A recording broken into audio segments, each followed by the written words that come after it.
following any of this? A little bit. So Dr. Fry's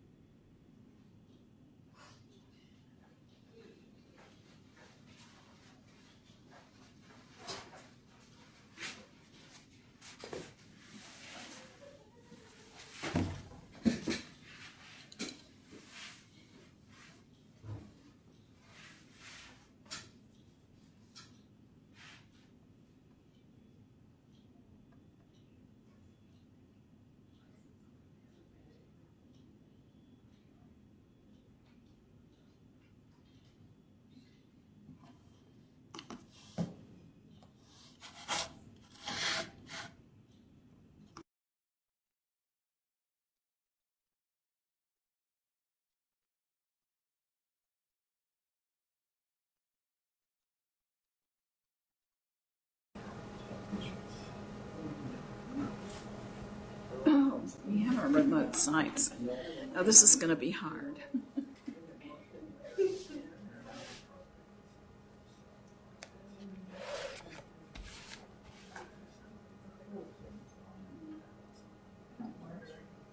One, two, three. Oh, she's got them over here. Okay, good. 1, 2, 3. Are we set? Are we set? Yeah, we're going to test that we're connected to the remote sites. If you'll just hold on for a moment. Scotts Bluff, can you hear me? Yes, I can hear you. Okay, now can you raise? Okay, got it. A lot of times we have the little name down at the bottom. I don't see it there. Okay, Scotts Bluff. Kearney, can you see and hear me? Yep, I can. Great. And where else do we have? Omaha. Can you see and hear me? Yes, Great. we're here. Okay, we're all set. It's working. At this time, I will open the hearing on proposed revisions to Chapter 4, 92, Nebraska Administrative Code 4, Regulations for the textbook loans to children enrolled in private schools in Nebraska. The date is Tuesday, April 12th, 2016. It is about 5 after 10 Central Time, 5 after 9 Mountain Time. This hearing is being held by video conferencing here in Lincoln at the Nebraska Department of Education State Board Meeting Room, and in Omaha at the Vocational Rehabilitation Office, at Kearney at the Vocational Rehabilitation Office, and at Scotts Bluff at the Vocational Rehabilitation Office. And I don't see anyone yet present in the hearing rooms in Omaha, Scotts Bluff, or Kearney. Is that correct? Correct. No one in Scotts Bluff. And no one in Kearney? No one in Omaha. No one in Omaha. Okay, thank you very much. I will now. 2 state board members present here, though. Yes. And This is Omaha. Yes. Omaha. We do have 2 state board members present and a representative from Omaha Public Schools. and a representative from Omaha Public Schools. Oh, okay, thank you very much. And which of our board members are there? I want everyone to know that you all are attending. Pat McPherson. Pat McPherson in Omaha. State Board Member Pat McPherson is in Omaha. And Margaret, this is John Witzel, and just and a John point of order, Witzel.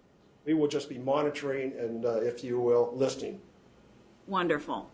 And here in Lincoln, State Board Member Lily Larson is attending. In Kearney, we just got one attendee. Who are you? Maureen Nichols on the state board. Maureen Nichols on the state board. Okay, in Kearney, State Board Member Maureen Nichols is attending. And at this time, I will call the hearing to order and open the meeting. I am Margaret Worth, General Counsel for the Nebraska Department of Education, and I've been appointed as hearing official to conduct this hearing. Legal notice of this hearing was published in the Omaha World Herald as required by the Administrative Procedures Act 30 days in advance on March 11, 2016. As far as the guidelines for this hearing go, a Nebraska Department of Education staff member, Bryce Wilson, will describe and explain the proposed revisions. This will be followed by testimony by interested persons, and we will rotate among sites for the testimony. We have received already written testimony from the Nebraska School Boards Association, which is hereby received and made a part of the record. And as far as oral testimony for this hearing, please state a concise suggestion or recommendation of what action you would like the board to take with regard to these proposed revisions. Please state the rationale or reason for your recommendation. And you certainly may reinforce previous testimony, but please refrain from simply repeating what's been said before. I don't think I will have to impose a time limit on testimony, given the number of people I see here, but I will ask you to conclude your remarks if you are simply repeating what's been said before. At the conclusion of the testimony from interested persons, Bryce will have an opportunity to respond, and then that will conclude the testimony.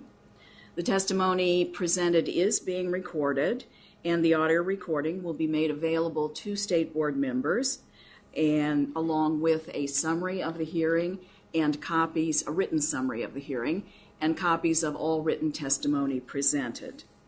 The board will consider the proposed revisions to this rule at its May meeting.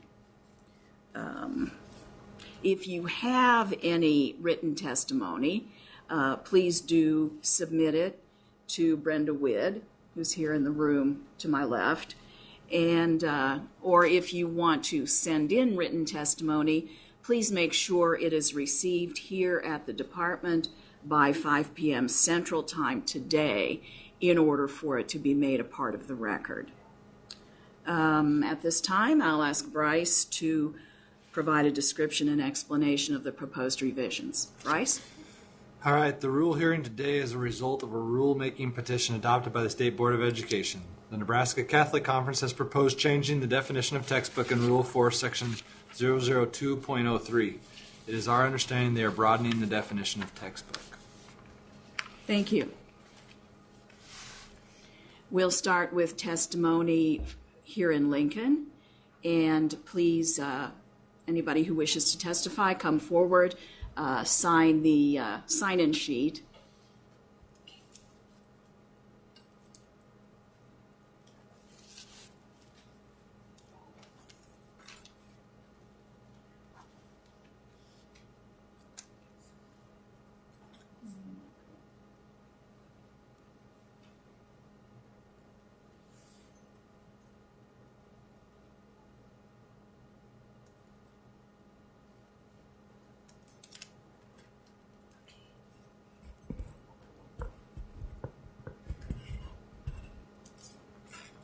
Are you Go ready? ahead. Please state your name for the record. My name is Nina Mack, and I'm the principal at St. Mary's School here in Lincoln, and a blessed employee of the Lincoln Diocese. I've been principal for 25 years, and I'd like to tell you just a little bit very quickly about our school. We have pre-K through grade 8. And our gift is that we have children from all over the world. We have a lot of students that have come from the Sudan. We have children from Russia. We have children from Poland. We have 14 different languages at our school. So that is our gift, and we're very, very proud of our children. Today, I'm here to talk about, obviously, Rule 4. And first of all, I would like to begin by telling you how much we appreciate the services that have been rendered by Lincoln Public Schools. we have developed a relationship with the school system, and I think a good one. We appreciate also very much the taxpayers of the Lincoln area and of the great state of Nebraska, and I say that as a proud Texan. So we are very, very appreciative of our taxpayers, and I know that this statute is basically about children and textbooks, and not about schools. Basically, it's about getting textbooks in the hands of our children. One of the things that I am concerned about, or that I would like to see expanded or changed, is every year when we order our textbooks, and we're appreciative, but if we could update our list, it would be really beneficial. For example, we have 9 students, junior high students, that are in advanced placement at the University of Nebraska. And the textbooks that these 9 children plus their classmates are using are at least 10 to 15 years old and really need to be updated. So they have textbooks that are relevant, motivational. You know how textbooks change throughout the years. The textbooks are very, very old. They're in surprisingly good condition because our children take very good care of them, but they're just old. We also have some history books, history/geography, that we have. And some of the countries have changed in Eastern Europe. It would be nice to have those updated. I do know that Lincoln Public Schools has recently adapted a new reading series and a math series, and it would be nice if the list would reflect the same copyright dates. Many of the copyright dates are 1996, 97, 98. Many of the books that are, and there aren't many, that are 2012, 2013, are basically at the high school level. So we're not in large number ordering these books. But that is basically my major suggestion, is the updating of this list. If we could have books that are equitable to what the children from Lincoln Public Schools are utilizing, that would be wonderful. Thank you very much for the opportunity. You're welcome. Do you have any questions? No. Okay. It's not really one of my functions to ask question. questions Okay. of you. It's just to I haven't done this before. receive comments from you. Okay, So thank before you very I take much. off. Okay. Yes. Thank you. At this time, we will go to the remote sites. Is there anyone in Omaha who wishes to testify? Not at this time. Is there anyone in Kearney who wishes to testify? No, not at the moment. Anyone in Scottsbluff? No, there's no one here. Anyone at all in Scottsbluff? Okay. No. Thank you very much. Now back to Lincoln. Is there anyone else who wishes to come forward?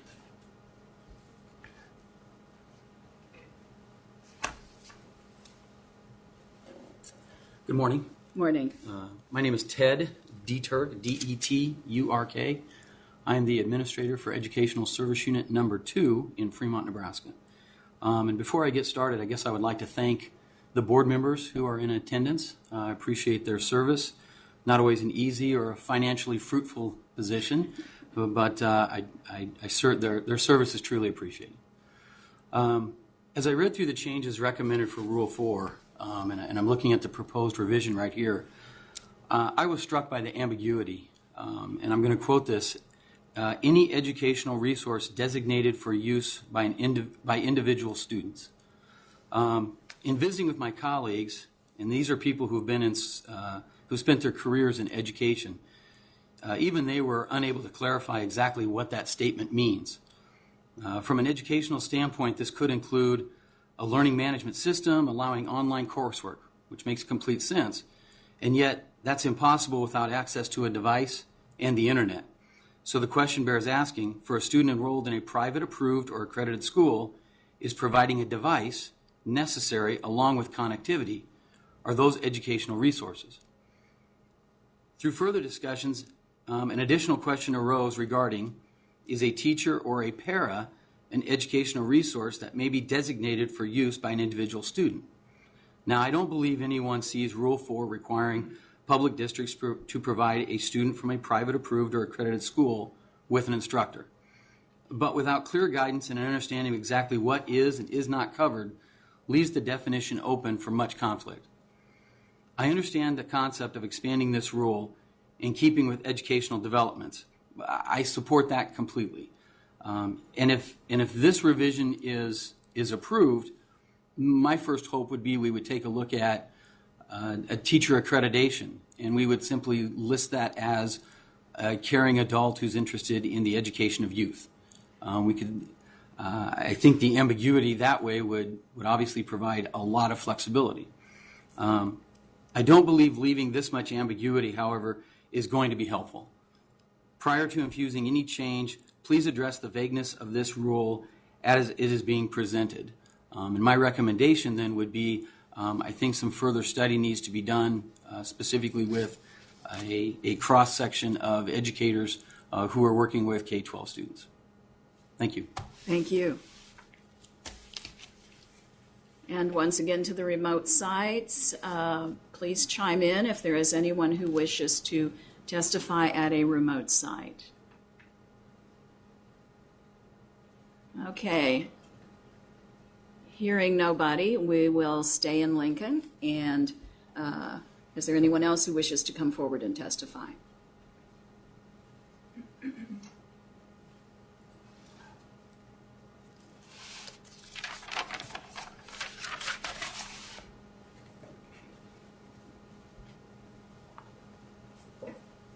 I don't see a sign-in sheet. Is there? Was it? Oh, I have it. There we go. And will you come back and sign in too? Okay, thank you.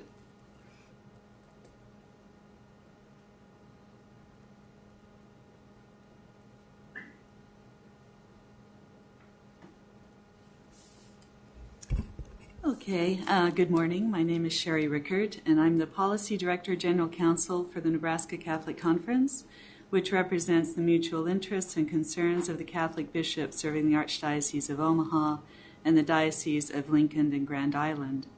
We also monitor issues that impact children who attend our Catholic schools and do our best to represent the interests of those children and their parents in public policy discussions related to education.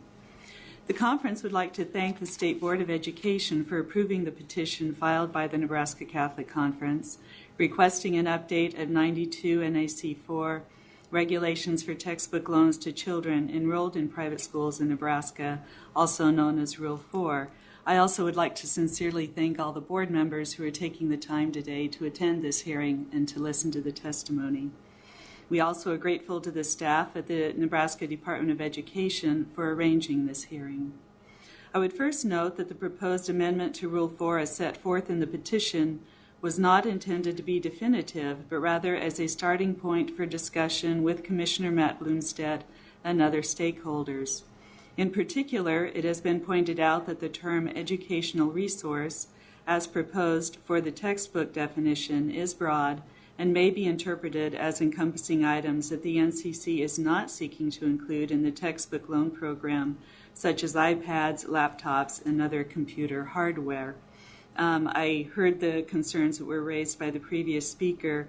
I think it needs to be taken in the context that it's within a definition for a textbook, so I'm not sure how a teacher resource could be folded in within a textbook, but we'd be certainly happy to discuss that. Commissioner Bloomstead has mentioned during informal discussions that the term instructional material might be used instead.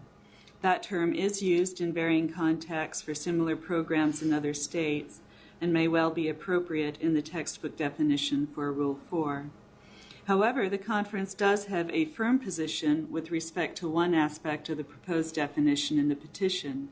The revised rule should specify that private school children are to be provided with the same instructional materials or a comparable term designated for use by individual students in the public school pursuant to Nebraska Revised Statute, Section 79-734-2. The term textbook in Rule 4, as well as the requirement that whatever is loaned to public school students can also be loaned in the same manner to private school students, should accurately reflect what is being provided and what is anticipated will be provided to public school students in the foreseeable future. This would accurately implement the text of Section 79-734-2.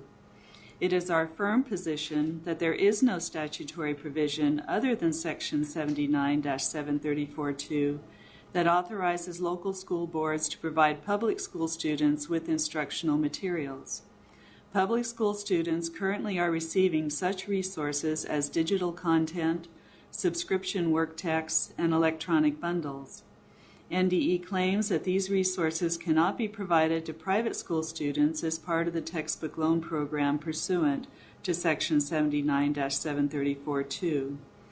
Therefore, NDE and the NCC have a fundamental disagreement about statutory interpretation. It is fundamental as that interpretation will determine how Rule 4 will be updated and how it will be applied for the benefit of private school students as education technology continues to evolve and expand. NDE has referenced an opinion issued by the Office of the Nebraska Attorney General in January 2016 in response to a request from Senator Bob Christ in support of what we consider its erroneous interpretation, the NDE's erroneous interpretation of Section 79-734-2. NDE claims that opinion supports its view that local school boards can provide public school students with instructional materials that NDE asserts cannot be provided to private school students under Section 79-734-2. Last Friday, the conference submitted a letter to Attorney General Douglas Peterson indicating the reasons for the conference's interpretation of Section 79-734-2 and asking his office to clarify its opinion. I am sharing a copy of that letter with Commissioner Blumstedt today before this hearing and would like to include the letter with my written comments for the hearing record if that would be possible. Rule 4, as currently written and interpreted by the Department of Education, discriminates against private school children simply because of where they go to school. This violates both the spirit and the letter of the law and needs to end. Rule 4 needs to be updated and revised in a way that will ensure that all Nebraska students receive the same current, high-quality instructional materials. We are asking the Office of the Attorney General and the Department of Education to reassess their interpretation of the statute in order to achieve that goal. Thank you very much for this opportunity. Thank you. Please provide whatever testimony you have. It's there. Okay. Thank you. Back to our remote sites. Is there anyone at the remote sites who wishes to come forward and testify? Not Please. in Kearney. Okay. Okay. Back to Lincoln. Is there anyone else who wishes to come forward?